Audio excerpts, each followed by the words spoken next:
1:53 p.m. na. So, ayan. Dito na tayo sa Rockwell. Kompleto na yung aming Spider-Man collection sa McDonald's. So, 4 lang kasi to. And then, mag-snacks na muna yung mga bata. Chicken nuggets, fries, and juice.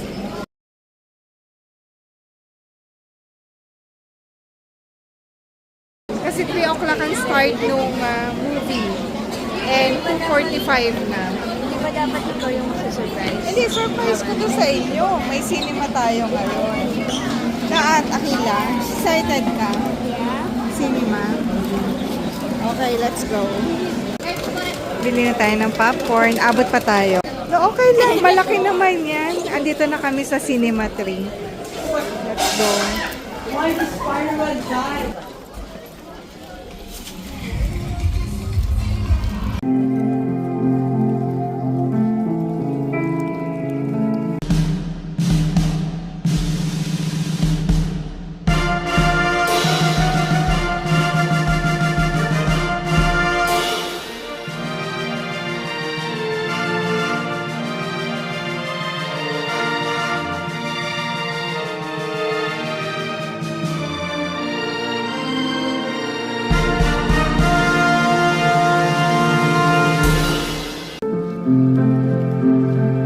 Peter Parker.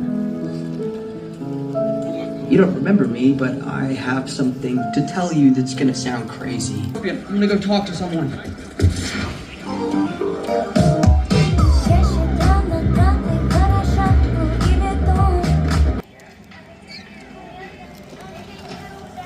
Hi, is this 3250 Brighton Beach?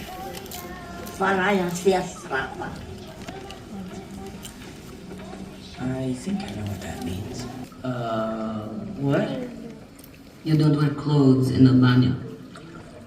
Ditch the leotard. This is not a leotard. Your text said that this was your office.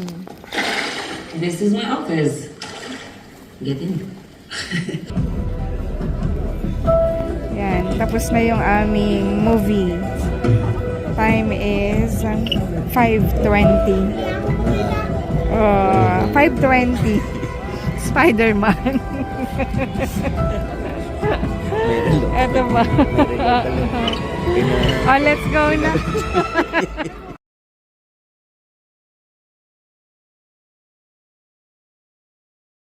Bigay sa akin ni Akila. Ate, open mo daw please. Kasi, wait. Ayan. Have the happiest birthday. Happy birthday, Mama. Celebrating your birthday with the brightest smile. Enjoy your birthday with joy. Happy birthday to Mama. From Akila. So, ayan. Ginawa niya to. Parang kanina ginagawa niya to eh. No? Thank you, Akila. Nag-ice cream nga pala kami ni Akila. Si Arya, gusto niya ay Dunkin' Donut. Yeah. Yummy.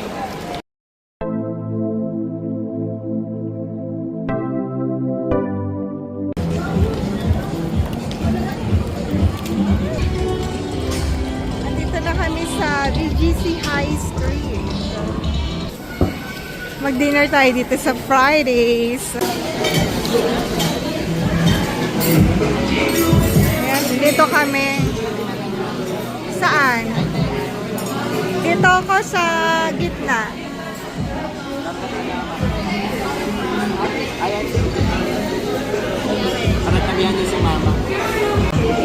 Salad, sweet potato, and then yung drink si Papa. Kay Akila to, fish and chips. Kay Ate Arya yung tenderloin, pork.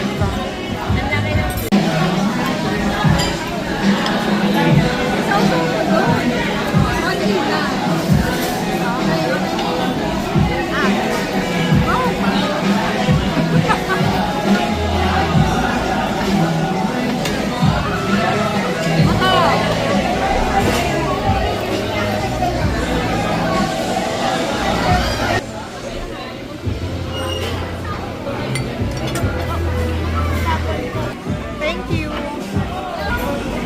3-meat platter. So, parang. Kung mabot ka lang, yun eh.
Pwede na dyan pa nakilas. Ano daw? Anong tawag dyan?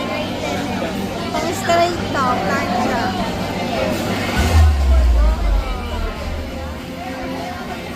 Wala naman. Wala naman. Hanggang pa. Hey, that's your side.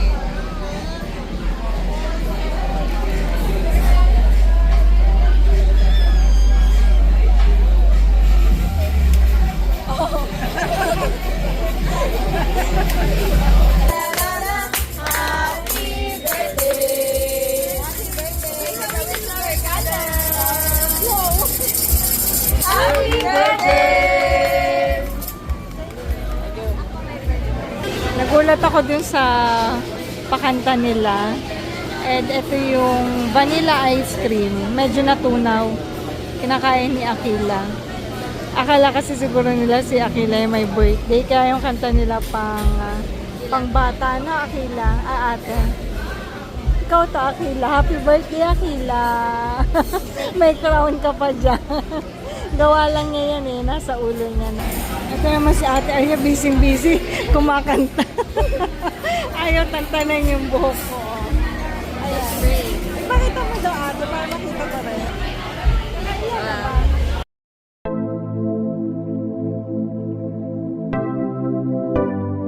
Spider-Man, ito yung second time nila Arya at Akila.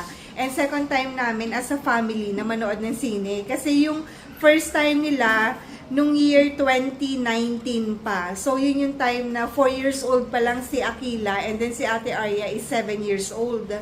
Before mag-pandemic, yun yung first time ever nila sa cinema. Ang pinanood nila is, ang pinanood namin nung time na yon, Avengers The End Game. Tama ba? Yun yung pinaka-last ng Avengers.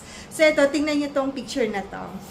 I-share ko lang sa inyo kasi kinip ko pa yung ticket namin nung time na yon at saka yung pictures namin nung first time namin na manood ng sine as a family.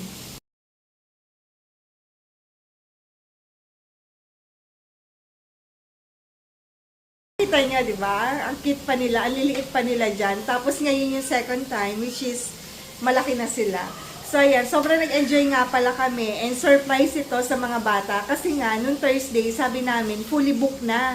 Eh, totoo naman na fully booked na. Nung pumunta kami ni Papa Al sa SM Aura nung Thursday hanggang Sunday is fully booked na yung sa Spider-Man sa lahat ng cinema nila doon sa SM Aura. Kaya right after that, na nalaman namin fully booked na, eh dahil gustong-gusto nila Arya at Akila na manood sa big screen at saka maganda yung Spider-Man, di ba? Kaya chinek namin ni Papa Al yung cinema sa Rockwell, which is meron pang vacant. And ayun na nga, kaya natuloy kami sa panonood kanina. So yun yun, masaya, panoorin nyo, may konting clips pero hindi ako mag-share ng marami. Para at least mapanood nyo rin. Pero ang ganda talaga. Kahit yung mga bata, grabe yung mga reaction. Yung mga bata doon, hindi sila Arya at Akila ha. Nag-react lang din sila Arya at Akila dun sa reaction ng mga batang nanood dun sa cinema. Kasi nakakatuwa. Basta maganda siya. Panoorin nyo. Kung meron kayong time and budget. Pero anyway, naman, pwede naman sa medyo mura eh. So, depende rin sa sinihan. So, ayun lang. Try nyo lang. And then, may binigay nga pala sa akin si Ate Arya. So, maiba tayo ng topic. I-share ko sa inyo yung message ni Ate Arya. Ito. Na-share ko nga pala sa inyo kanina, di ba, sa video, yung kay Akila. Binigay niya sa akin nung habang nasa Rockwell kami. So, ito naman yung kay Ate Arya. Kasi nag-aaral sila, meron silang subject na foreign language, which is Nihongo, yung kanilang foreign language, ngayong grade 9 nila. And ayan na nga, nag-ano si Ate Arya, gumagawa siya nung activity nila, practice sheet para dun sa hiragana, writing, Nihongo. So, ayan. Ate, anong meaning nito? Ipa-search ko lang kasi hindi ko alam eh. Pero ang ganda ng sulat ni Ate Arya, oh. So, ito pala yung meaning nitong ginawa ni Ate Arya.